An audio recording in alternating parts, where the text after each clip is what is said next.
တော့ကောင်းဝင်သွားပါပြီစာမစားမနေ့ကလေးမနေ့ကလည်းနှစ်ခေါက်ပဲစားလေဒီနေ့နဲ့မနေ့တော့တစ်ခေါက်ကျွေးနေ့ကင်းပိုင်းလောက်မှတော့ပေါက်ဖို့တွေ့လားတော့ပေါက်ပြီးတော့ပေါက်တာ9လ10လတော့ပေါက်တာမဆုံးသေးဘူးသူရဲ့စာမှာဖတ်ကြည့်တာတော့ပါဇက်တွေနာတာတော့ပါဇက်နာတာအဲ့ဒါလိုက်ကြိုက်နေ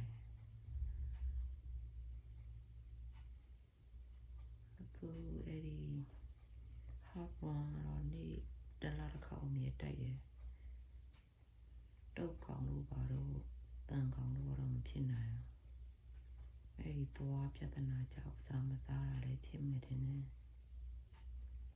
တော့ကြနေကြရင်ဆရာဝန်စီသွားမှာတော့ကြနေဖွင့်မရှိတယ်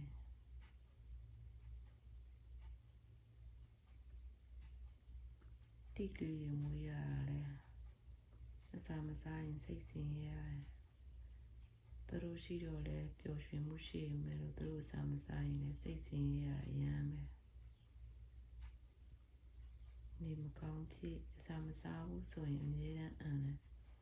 သူကအရန်4နာရီ8နာရီလောက်အစာချမယ်ဆိုတော့ပြီ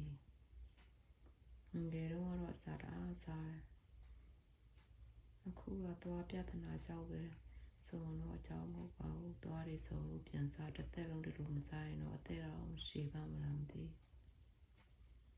စားမစားနဲ့ဒီနေ့ကောင်အေးရဲ့သူ့ရုံနဲ့အယောင်အတူနေဘာဖြစ်လဲမသိပါဘူးဝေးရစားချင်ရတာပဲ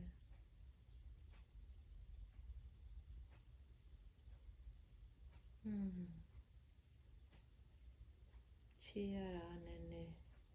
ကြီးနာလို့စာမစားလို့စိတ်ဆင်းရတာအများများဖြစ်နေပြီချိုကြီးလေးရေကြည့်တော့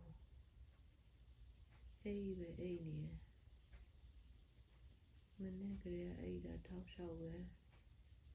ခုနကတော့ခလာကစားတာ10မိနစ်တော့မရှိ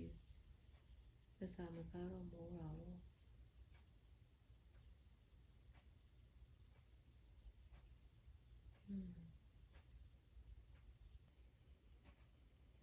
့ဆင်းလာဟုတ်တယ်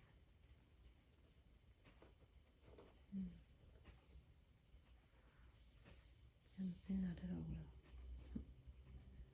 ဒဲဒီကိုပြောဒဲဒီတို့ပြောနေချက်ချင်းမတလားမျိုးနေရစီမအိမ်ပဲနဲ့ပြန်ဆင်းလိုက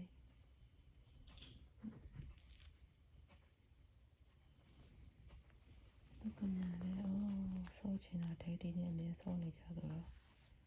ကိုတော့သူဟာလည်းပဲသူဆော့ဒီနေ့ကတော့ jaw straight no surgery လောက်တာလာတော့ဖြစ်ကြတာရောက်တော့မယ်စီကနာခွဲရပြီဒီမှာသူရဲ့စီကသူရဲ့ဆေးရုံပေါ့ဆေးကဆေးရုံပေါ့သူရဲ့ဆေးရုံဆေးကသူရဲ့တော်စီတယ်ဒီတော့လေးစီတယ်ဒါသူရဲ့စီရုံ jaw straight ရဲ့စီရုံဘယ်လောက်အောင်ပြောမလဲမသိတညလုံးသခင်နဲ့ခွေရတယ်ဆိုတော့ဒီကတော့တော့မရဒါပုံပွင့်ချင်းဆိုတော့လူများjaw straight ရဲ့စီရုံပေါ့ဒီပေါ်ထပ်မှာသူတညလုံးခွဲနေတာ